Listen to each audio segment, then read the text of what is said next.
আস্তাগফিরুল্লাহ ইন্নাল্লাহা গফুরুর রহিম। আস্তাগফিরুল্লাহ ইন্নাল্লাহা গফুরুর রহিম।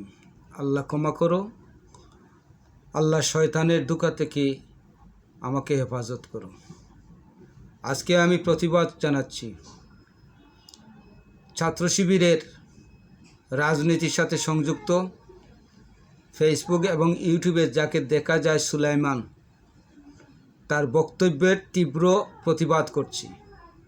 আল্লাহ তাআলা আমাদেরকে, প্রত্যেক মুমিনকে, প্রত্যেক মুসলমানকে যেন এদের কাছ থেকে আল্লাহ তাআলা যেন আমাদেরকে হেফাজত করে। আমি মুসলমান হিসেবে আজকে প্রতিবাদ না করে পারছি না, এটা আমার নৈতিক দায়িত্ব হয়ে গেছে। নবী রাসূল সাহাবায়ে কেরামরা বিতর্কের ঊর্ধ্বে,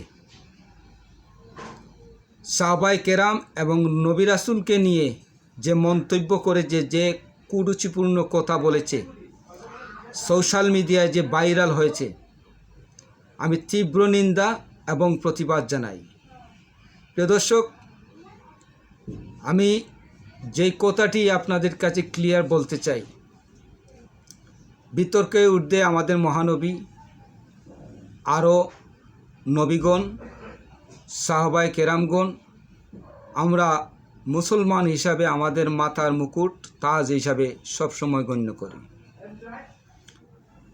কিন্তু নবী রাসূলরা প্রেম করেছে,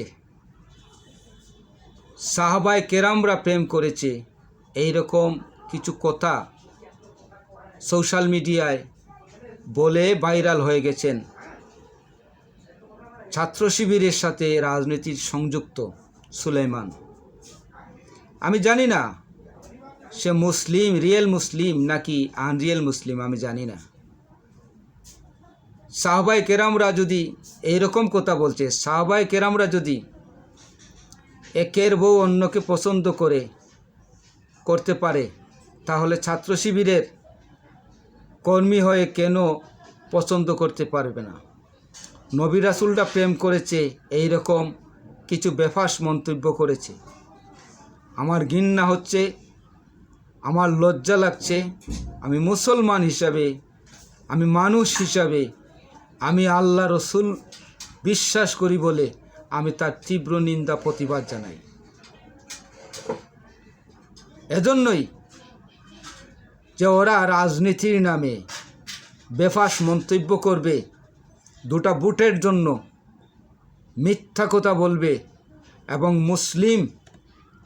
ইসলাম ধর্মটাকে তারা অন্যান্য জাতির কাছে তারা তুচ্ছ হিসাবে উপস্থাপন করবে, এটা কখনোই কোনো বিবেকবান মানুষ মেনে নিতে পারবে না। নাউজুবিল্লাহ মিন জালিকা।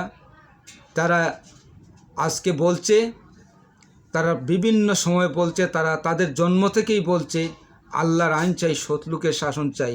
স্লোগানটা অত্যন্ত ভালো এবং সুন্দর এবং ইসলাম প্রিয় মানুষের কাছে প্রিয় ছিল। কিন্তু এই সুলাইমান যে মন্তব্য করেছে নবী রাসূলকে নিয়ে, ঘৃণা জানানো ছাড়া আর তিরস্কার জানানো ছাড়া আর কোনো পথ নেই আমাদের।